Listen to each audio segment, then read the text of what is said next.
Big breaking news చూస్తున్నాం. శైవ క్షేత్రాలలో ఇక ఏదైతే మాలజంగం వారినే పూజారులుగా నియమించాలంటూ ప్రభుత్వం ముందు కొంతమంది ఒక డిమాండ్ పెట్టారు. దాదాపు 57 ఎస్సీ ఉపకులాలకు సంబంధించినటువంటి నేతలంతా కూడా రాష్ట్ర ప్రభుత్వం ముందు ఒక డిమాండ్ పెట్టినటువంటి పరిస్థితి. దానికి సంబంధించినటువంటి విజువల్స్ని ప్రస్తుతం మనము తొలి వెలుగు స్క్రీన్ మీద చూస్తూ ఉన్నాము. సో ఏదైతే శైవ క్షేత్రంలో ఇప్పటికీ కొంత బ్రాహ్మణ పూజలు పూజ చేస్తున్నటువంటి సందర్భం మనకు కనిపిస్తుంది. కానీ అలా కాదు, శైవ క్షేత్రాలలో ప్రధానంగా మాలజంగం వారే పూజారులుగా నియమించాలంటూ రాష్ట్ర ప్రభుత్వం ముందైతే ఒక డిమాండ్ పెట్టినటువంటి పరిస్థితి మనకు కనిపిస్తుంది. ఏదైతే ఆదివారం రోజు హైదరాబాద్లోని ఖైరతాబాదు విశ్వేశ్వరయ్య భవన్లో మాలజంగాల మహాసభ నిర్వహించారు.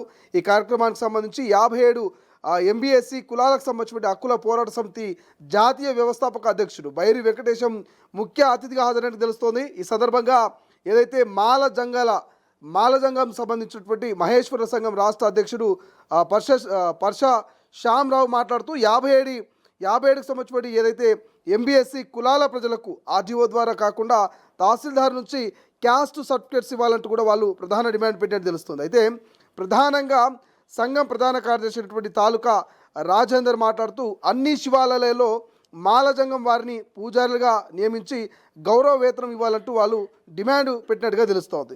రైట్, ఒక్కసారి మనం గతంలో చూసాం అనేక మార్లు చాలాసార్లు ఈ అంశం చర్చనీయాంశంగా మారినటువంటి పరిస్థితి మనం చూసాం. సో మాలజంగం వారే శైవ క్షేత్రాలలో పూజారిగా ఉండాలి, సో వాళ్ళే పూజలు చేయాలంటూ ఒక డిమాండ్ వచ్చింది.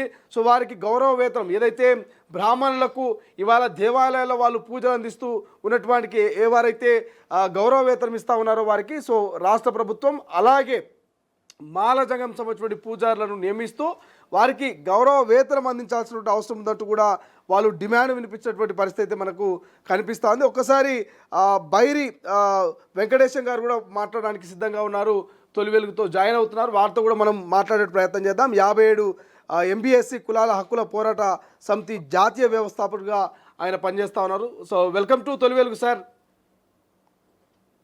వినిపిస్తుందా? ఓకే.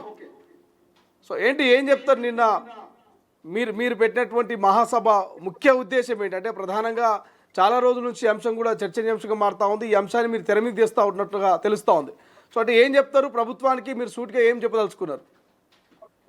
నిన్న హైదరాబాదు నడిబొడ్డు లోపట ఖైరతాబాద్లో మాలజంగాలంతా కూడా వేలాదిగా అక్కడ తరలొచ్చి ఆ కులాన్ని ఉన్నటువంటి డిమాండ్ల మీద ప్రధానంగా ఆ సభను నిర్వహించడం జరిగింది. ఇక్కడ మాల జంగాలు అనేటువంటి పేరు ముఖ్యంగా అందరూ కూడా మాల మాదిగలే అనుకుంటారు, కానీ మాల జంగం అనేటువంటి కులం కూడా ఇలా ఈ వర్గాల్లో ప్రధాన పాత్ర వహించేటువంటి అంటే పూజారులుగా ఉంటూ ఈ మాలలకు కానీ మిగతా దళిత వర్గాలకు కూడా వీళ్ళు ప్రీస్టులు అంటే పూజారులుగా ఉంటూ వీళ్ళు జీవనం సాగిస్తూ ఉంటారు. వీళ్ళు అనేక దశాబ్దాల నుంచి దాదాపు 200 ఏళ్ల చరిత్ర ఉన్నటువంటిది ఈ కులము. ఈ దళిత సమాజానికి ఆధ్యాత్మికతను బోధిస్తూ ఈ శైవత్వాన్ని ఏదైతే శివుని ఆరాధకులుగా ఉండి శైవత్వాన్ని ఈ ప్రజల్లో ఆ దైవత్వాన్ని అందరికి కూడా అట్టడుగు వర్గాల ప్రజలకు ఆ రోజు అంటరానితనం ఉన్నటువంటి పరిస్థితుల్లో ఈ దళితుల్లో ఈ ఆధ్యాత్మికతను తీసుకెళ్లి వాళ్ళతో పాటు ఆ దేవుని యొక్క దీవెనలు అందించే విధంగా ఆ రోజు ప్రజలతో చేత గొప్పగా మన్నలు అందుకున్నటువంటి కులం మాలజంగం కులం. సో ఆనాటి నుంచి శైవాలయాలను పరిరక్షిస్తూ ఈ దైవ భక్తిని పెంపొందిస్తూ వచ్చినటువంటి కులం మాలజంగం. కానీ ఇంత గొప్ప చరిత్ర ఉన్నప్పటికీ కూడా ఇలా కనుమరుగైపోతున్నటువంటి పరిస్థితి, వాళ్ళకు ఉన్నటువంటి ఉనికిని కూడా కోల్పోతున్నటువంటి పరిస్థితిలో ఇలా డిమాండ్ల సాధన కోసం నిన్న హైదరాబాద్ లో ఒక భారీ బహిరంగ సభను మహాసభను నిర్వహించడం జరిగింది. సో అక్కడ పెద్ద ఎత్తున ప్రధానమైనటువంటి డిమాండ్ ఏంటంటే ఈ కులాలకు సంబంధించినటువంటి మేము మొదటి నుంచి కూడా చెప్తా ఉన్నాము, ఈ 57 కులాలకు సంబంధించిన కులాల ఉనికి లేకపోవడం వల్ల దానికి కారణం ఏంటంటే కుల ధృవీకరణ పత్రాలు వాళ్ళు పొందడంలో ఎదుర్కొంటున్నటువంటి ప్రధాన సమస్య. వీళ్ళకి అందరికి కూడా కులపత్రాలు మాదిగ కులాలకు ఎంఆర్ఓ ఇస్తుంటే తహసీల్దార్ ఇస్తుంటే వీళ్ళ ఈ కులాలకు ఏదైతే చిందు డక్కలి గోసంగి ఏదైతే మాలదాసరి ఈ కొన్ని కులాలకు అన్నిటికి కూడా మాలజంగం మోచి ఈ కులాలకు అన్నిటికి కూడా ఆర్డీఓ ఇస్తున్నాడు. ఇట్లా కొంతమందికి ఆర్డీఓ, కొంతమందికి ఎంఆర్ఓ, ఇంకా కొన్ని 2 కులాలకైతే కలెక్టర్ ఇస్తుంటాడు. ఇవన్నీ కూడా ఒక రకమైనటువంటి వివక్షత, డిస్క్రిమినేషన్ దళితుల్లోనే ఎదుర్కొంటున్నారు ఈ 57 కులాల ప్రజలు. సో ఈ క్యాస్ట్ సర్టిఫికేటే లేకపోవడం వల్ల వీళ్ళు ప్రధానంగా స్కూళ్ళల్లో ఈ పిల్లలు ఈ యొక్క కులాలకు సంబంధించినటువంటి విద్యార్థులు స్కూళ్ళల్లో అడ్మిషన్ పొందలేకపోతున్నారు. అడ్మిషన్ పొందలేక చాలా మంది కూడా డ్రాప్ అవుట్స్ అవుతున్నారు. రెసిడెన్షియల్ స్కూల్స్ లో కానీ, అదేవిధంగా ప్రభుత్వం పెట్టేటువంటి ఈ ఈ ఏదైతే అన్ని రకాల మోడల్ స్కూల్స్ లో కానీ వీటన్నిటిలో కూడా వీళ్ళు ఈ దళితులై ఉన్నప్పటికి కూడా కులపత్రాలు లేక వీళ్ళు డ్రాప్ అవుట్స్ గా మిగిలిపోయి వీళ్ళు బీసీలా, ఎస్సీలా అని చెప్పుకోలేనటువంటి ఒక దుర్మార్గమైనటువంటి ఒక దుర్భర పరిస్థితిని అయితే ఎదుర్కొంటున్నారు. ఈ సమస్యను పరిష్కరించాలని చెప్పేసి ఎంబీఎస్సీ కులాల హక్కుల పోరాట సమితి ఈ కులాల కుల ధృవీకరణ పత్రాలన్నీ కూడా దళితులు అన్నాక అందరు దళితులే, ఇంకా ఒకళ్ళకు ఎంఆర్ఓ, ఒకళ్ళు ఆర్డీఓ ఇట్లా ఇచ్చుకుంటా పోతుంటే ఈ కులాలకు ముందే విద్య లేదు. ఈ కులాలు ఇప్పటికీ తొడెక్కని పరిస్థితులు ఉన్నారు. వీళ్ళు ఆర్డీఓల చుట్టూ, కలెక్టర్ల చుట్టూ తిరిగి ఇది కులపత్రాలు పొందేటువంటి పరిస్థితి లేదు. కాబట్టి ఇందులో వివక్షత చూపించకుండా దళితులందరికీ కూడా ఎంఆర్ఓ ద్వారానే సర్టిఫికేట్ ఇవ్వాలనేటువంటిది మా యొక్క ప్రధానమైనటువంటి డిమాండ్. అంటే ప్రధానంగా శైవ క్షేత్రాలకు సంబంధించి కూడా సో ఇప్పుడు మీరు అన్నట్టుగా కొంత కనుమరుగైపోతా ఉన్నారు. శైవ క్షేత్రాల్లో పనిచేసేటువంటి పూజాలుగా పనిచేసేటువంటి వాళ్ళందరూ కూడా కనుమరుగవుతున్నారు. సో వాళ్ళకు అంటే మీరు రాష్ట్ర ప్రభుత్వం నుంచి ఇప్పుడు ప్రధాన డిమాండ్ ఏంటంటే మీరు గౌరవ వేతనం ఇవ్వాలంటూ కూడా డిమాండ్ చేస్తూ ఉన్నారు. సో అంటే ఈ కార్యాచరణ ఎట్లుండబోతున్నది? ఇలా నిజంగా ఈ రాష్ట్రం లోపట ఉమ్మడి 2 రాష్ట్రాల్లో కావచ్చు, ప్రధానంగా తెలంగాణ రాష్ట్రం లోపట దాదాపు సుమారు ఈ మాలజంగం ప్రజలు 50 నుంచి 70 వేల మంది ఉంటారు. కానీ గవర్నమెంట్ రికార్డులో వీళ్ళకి 3,000 జనసంఖ్య చూపిస్తా ఉన్నారు. ఈ కుల ప్రజలంతా కూడా మొదటి నుంచి కూడా ఈ అట్టడుగు వర్గాలందరికీ కూడా దైవత్వాన్ని బోధించి శైవత్వాన్ని ప్రచారం చేసిన వ్యక్తులు. శివాలయాల్లో అప్పటి నుంచి ఇప్పటి వరకు వీళ్ళే పూజారుగా గ్రామీణ స్థాయిలో ఉన్నారు. అంటే ఇప్పుడు అన్ని కూడా అన్ని శైవ క్షేత్రాలు అన్ని కూడా ఎండోమెంట్ లోకి వచ్చేసిన తర్వాత వీళ్ళకి ఉపాధి లేకుండా పోయింది. సో వీళ్ళు ఆల్రెడీ వీళ్ళు నిర్వహించినటువంటి శైవ క్షేత్రాల్లో బ్రాహ్మణులకు చేరడం వల్ల వీళ్ళ ఉపాధి కోల్పోయినరు. ఇలా ఈ వృత్తినే నమ్ముకొని జీవిస్తున్నటువంటి ఈ పూజారులు, ఈ మాలజంగం ప్రజలు వీళ్ళందరూ కూడా ప్రధానంగా ఆ శైవ క్షేత్రాల్లో మాకు అర్చకత్వాన్ని ఎండోమెంట్ డిపార్ట్మెంట్ ద్వారా అందించి గౌరవ వేతనం ఇవ్వాలనేటువంటిది ఎప్పటి నుంచో చేస్తున్నటువంటి డిమాండ్. ఈరోజు అది న్యాయమైనటువంటి డిమాండ్. ఆ దేవుణ్ణే నమ్ముకొని జీవిస్తున్నటువంటి కులాలకు ఇందులో ఉన్నటువంటి ఆ యొక్క వేద మంత్రాలను కానీ మిగతా ఆ క్రతువులు ఏవైతుంటే అవన్నీ కూడా బ్రాహ్మణులతో సమానంగా చేయగలిగేటువంటి ఈ మాలజంగం ప్రజలు ఇలా పెళ్లిలు కూడా, ఇలా వ్రతాలు కూడా, దినకర్మలు కూడా బ్రాహ్మణులు ఏ రకంగా చేస్తారో వీళ్ళు కూడా అవన్నీ చేసేటువంటి పరిస్థితి. సో వీళ్లకు ఉన్నటువంటి కొంత అనుమానాన్ని కూడా కలిగిస్తా ఉన్నాయి. అంటే మాలజంగానికి సంబంధించినటువంటి పూజారులు సో బ్రాహ్మణుల మాదిరిగానే అన్ని రకాల మంత్రాలని వీళ్ళు పఠిస్తారా, మంత్రాలని చదువుతారా అనేటువంటి ఒక చర్చ కూడా జరుగుతూ ఉంటుంది. సో అటువంటిది ఏం చెప్తారు అంటే నిజంగా వీళ్ళు అనాది నుంచి వస్తూ ఉన్నారని చెప్తా ఉన్నారు. కాబట్టి సో ఈ బ్రాహ్మణులకు మాలజంగా ఎవరైతే పూజారులు ఉంటారో వ్యత్యాసం ఏమైనా ఉంటుందా, లేకపోతే ఇద్దరు సేమ్గా మంత్రాలు ఉచ్చారణ ఉంటుందా? ఇప్పుడు జనరల్ గా బ్రాహ్మణులు ఎక్కువ కూడా వైష్ణవాన్ని వాళ్ళు పూజలు చేస్తూ వాళ్ళు మంత్రాలు జపించేటువంటి పరిస్థితి. శైవానికి సంబంధించి శైవాన్ని ఇప్పటి వరకు కాపాడుకుంటూ వస్తున్నటువంటి ప్రజలు ఎవరైతే ఉన్నారంటే అనాదిగా దాదాపు కొన్ని శతాబ్దాల కాలంగా ఆ యొక్క ఆచారాన్ని కొనసాగిస్తూ ఆ సాంప్రదాయాన్ని ఇప్పటి వరకు కూడా తీసుకొస్తున్నటువంటి పూజారులు ప్రజలు ఎవరైతే ఉన్నారనంటే అది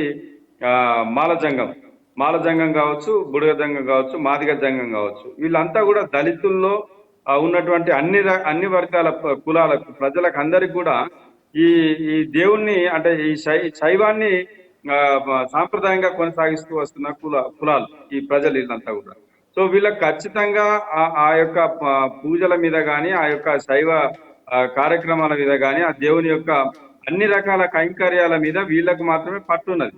అది మనం ప్రత్యక్షంగా ఊర్లలో కూడా గమనిస్తూ ఉంటాం. ఒక ఊరికి ఒక ఇల్లు ఒక జంగమయ్య ఇంటికి వచ్చిందంటే ఒక దేవుని దూతగా వచ్చిందని భావించి వాళ్ళకు అప్పటికప్పుడు వండినటువంటి అన్నం తీసుకొచ్చి వాళ్ళకు భిక్షాటనగా వేస్తారు.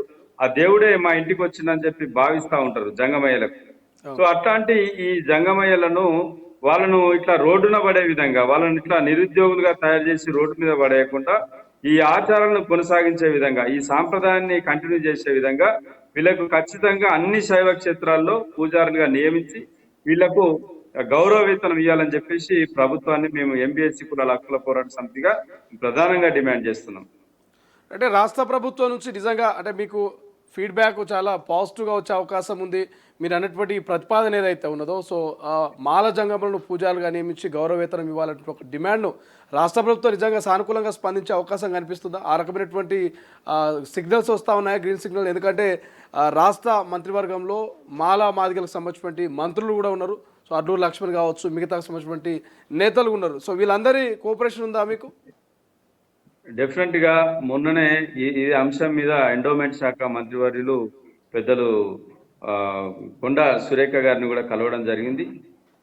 ఈ అంశంలో ఖచ్చితంగా వాళ్ళకు శైవ క్షేత్రాల్లో ఈ పూజారులుగా నియమించే అంశాన్ని మేము ప్రభుత్వం సీరియస్ గా పరిశీలిస్తామని చెప్పేసి వారు కూడా చెప్పడం జరిగింది.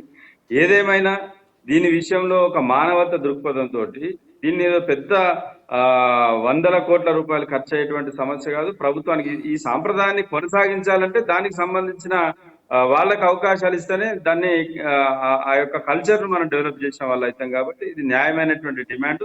ఇది ఖచ్చితంగా ప్రభుత్వం వెంటనే దీని మీద ఆలోచన చేసి వెంటనే ఉత్తర్వులు ఇచ్చి ఎవరైతే గ్రామీణ స్థాయిలో కానీ పట్టణాల్లో కానీ శైవ క్షేత్రాల్లో ఇప్పటికి కూడా పూజారులుగా పనిచేస్తున్నటువంటి వాళ్ళందరినీ కూడా గౌరవ వేతనం ఇచ్చి వాళ్ళని కొనసాగించాలని చెప్పేసి మేము డిమాండ్ చేస్తున్నాం. ఇంకా అదే కాకుండా వేములవాడ ప్రాంతంలో, మన తెలంగాణ ప్రాంతంలో ఒక ప్రముఖ క్షేత్రం, శైవ క్షేత్రం, దక్షిణ కాశీగా పిలువబడుతున్నటువంటి దక్షిణ భారతదేశంలోనే గొప్ప శైవ క్షేత్రం వేములవాడ. అక్కడ కొన్ని వేలాది మంది మాలజంగం ప్రజలు అక్కడ నివసిస్తూ ఉంటారు. శివరాత్రి వచ్చిందంటే వీళ్ళదే ప్రధానమైనటువంటి పాత్ర ఆ దేవాలయంలో కనిపిస్తూ ఉంటుంది. సో అక్కడ వీళ్ళందరికీ కూడా ఒక భవనం నిర్మించాలి. ఇప్పుడు ఇలా 100 కోట్ల రూపాయలు ప్రభుత్వం కేటాయించి అక్కడ ఆలయ పునర్నిర్మాణం చేస్తా ఉన్నారు. అందులో భాగంగానే ఆ గుడిని ఇలా కాపాడుతూ అక్కడ సాంప్రదాయాలను కొనసాగిస్తూ వస్తున్నటువంటి మాల జంగాలకు కానీ మాదిగ జంగాలకు కానీ అక్కడ ఒక కమ్యూనిటీ హాల్ ను, అదేవిధంగా ఒక సత్రాన్ని నిర్మించినట్లయితే అక్కడ వాళ్ళ వచ్చిన ఎక్కడెక్కడ రాష్ట్ర వ్యాప్తంగా వచ్చేటువంటి అక్కడికి వచ్చే మాల జంగం ప్రజలకు అదొక ఆశ్రయంగా కల్పించిన వాళ్ళు అవుతారు. అదేవిధంగా వాళ్ళకు ఒక వేద పాఠశాలలో కూడా అవకాశాలు కల్పించినట్లయితే వీళ్ళందరినీ ఈ సాంప్రదాయాన్ని కొనసాగించిన వాళ్ళు అవుతారు. అదేవిధంగా హైదరాబాద్ లో కూడా ఈ కమ్యూనిటీ భవనం నిర్మించాలనేటువంటిది నిన్న సభలో ఇలా అక్కడ ప్రధానమైనటువంటి డిమాండ్ చేయడం జరిగింది. సో ఏదేమైనా మాల సంఘం యొక్క ఈ శైవ ఆచారాలను ఇలా దళితులకు ముఖ్యంగా ఒక దైవంగా దేవుణ్ణి పూజించేటువంటి దైవత్వం ఎవరన్నంటే శివుడు. మిగతా అగ్రవర్ణాలందరూ కూడా వైష్ణవాన్ని ఎక్కువగా వాళ్ళు పూజిస్తూ ఉంటారు. సో మిగతా ఈ అట్టడుగు వర్గాలకు అందరికి కూడా ఈ శైవుడు అంటే వీళ్ళే ఒక దేవదూతలుగా, దేవ అనుసంధానకులుగా ఇలా మాల సంఘం, మాదిగ సంఘం, గుడిగ సంఘం ప్రజలు ఉంటారు. కాబట్టి ఈ కులాలను ఆదరించే విధంగా, లేకపోతే ఈ సాంప్రదాయాన్ని కొనసాగించే విధంగా ప్రభుత్వం ఖచ్చితంగా వీళ్ళు అడిగినటువంటి డిమాండ్లను ఖచ్చితంగా నెరవేర్చాలని చెప్పేసి మేము ఖచ్చితంగా ప్రభుత్వాన్ని డిమాండ్ చేస్తాం. Right, thank you so much అండి బైరి వెంకటేశం గారు. ఇది మొత్తం మీద శైవ క్షేత్రాల్లో అనాదిగా పనిచేస్తున్నటువంటి ఏదైతే జంగాలు ఉన్నారో ఈ జంగాలకు సంబంధించి వాళ్ళని ఖచ్చితంగా ప్రభుత్వం గుర్తించాల్సినటువంటి అవసరం ఉన్నది. సో ఈ గుర్తించడమే కాదు, వారికి గౌరవ వేతనం ఇవ్వాల్సినటువంటి అవసరం ఉందని కూడా చెప్తా ఉన్నారు. ఎందుకంటే మనం చూస్తూ ఉంటాం జంగాలని చెప్పేసి, మాల జంగాలని చెప్పేసి గ్రామాలలో వాళ్ళు ఈ శివరాత్రి సందర్భం కావచ్చు, ఏదైనా వ్రతాలు పెట్టుకుంటే కూడా వాళ్ళు వచ్చి పూజా కార్యక్రమాలు చేస్తూ ఉంటారు. గ్రామాల్లో ప్రధానంగా చూస్తూ ఉంటాం. సో జంగమయ్యని పిలవండి అని చెప్పేసి చెప్తూ ఉంటారు. అంటే ఏదైతే గ్రామాలలో ఈ పూజారులతో పూజలు చేయించుకుంటారో, సో పూజారులతో పాటు జంగమయ్యలతో కూడా పూజలు చేయించుకున్నటువంటి సందర్భాలు ఉంటాయి. చిన్న చిన్న కార్యక్రమాలకు జంగమయ్యని పిలవండి అని చెప్పేసి వాళ్ళని పిలుస్తూ వారికి కొంత దాన ధర్మాలు చేస్తున్నటువంటి సందర్భాలు కూడా మనకు కనిపిస్తూ ఉంటాయి. సో అటువంటి మరి ఈ మాల జంగమాలకు సంబంధించి పూర్తిగా వారు అంతరించిపోతూ ఉన్నారు. వాళ్ళను కాపాడుకోవాల్సినటువంటి బాధ్యత ఈ రాష్ట్ర ప్రభుత్వం మీద ఉన్నది. వారికి గౌరవ వేతనం ఇవ్వాల్సినటువంటి బాధ్యత ఉన్నది. వాళ్ళని ఖచ్చితంగా శైవ క్షేత్రాల్లో పూజారులుగా వాళ్ళని ఏర్పాటు చేసి వాళ్ళ చేతనే మరి అక్కడ శివయ్యకు పూజలు అందించాల్సినటువంటి బాధ్యత ఉన్నదంటూ కూడా మరి బైరి వెంకటేశం గారు చెప్తున్నటువంటి పరిస్థితి. ఈ సర్టిఫికెట్ల జారీలో కూడా ఒకరికి తహసీల్దార్ ఇవ్వడం, మరొకరికి ఎంపీడీఓ ఇవ్వడం, మరొకరికి కలెక్టర్ ఇవ్వడం, ఇట్లా సర్టిఫికెట్లలో కూడా వేరియేషన్ చూపించడం కరెక్ట్ కాదు. సో చాలామంది ఇంకా కూడా విద్యకు దూరం అవుతా ఉన్నారు. ఏ కులమో చెప్పుకోవడానికి కూడా వాళ్ళు మరి ఆ కుల సర్టిఫికేట్ని అడిగితే ఈ క్యాస్ట్ సర్టిఫికేట్ కూడా ఇవ్వనటువంటి సందర్భాల్లో వాళ్ళ విద్యను మధ్యలోనే డ్రాప్ చేస్తూ ఉన్నారు. సో వీటన్నిటికీ పులి స్టాప్ పెట్టాలంటే ఈ రాష్ట్ర ప్రభుత్వం స్పందించాల్సిన అవసరం ఉన్నది. ఈ రాష్ట్ర ప్రభుత్వం మాలజంగా పూజారులను శైవ క్షేత్రాల్లో గౌరవ వేతనంతో వాళ్ళని గౌరవించాల్సిన అవసరం ఉన్నదంటూ ఒక డిమాండ్ అయితే వీళ్ళు రాష్ట్ర ప్రభుత్వం ముందు పెట్టినటువంటి పరిస్థితి. సో చూద్దాం రాష్ట్ర ప్రభుత్వం మరి కనుమరుగవుతున్నటువంటి ఈ మాల జంగాలను ఎంతవరకు కాపాడుకుంటుంది, వారికి నిజంగానే గౌరవ వేతనం ఇచ్చి వాళ్ళని శైవ క్షేత్రాల్లో పూజారులుగా నియమిస్తుందా, ఏం చేస్తుంది అనేది భవిష్యత్తులో చూడాల్సినటువంటి అవసరం ఉన్నది. అసలైన తొలి వెలుగు. ఫాలో వాట్సాప్ @తొలి వెలుగు official.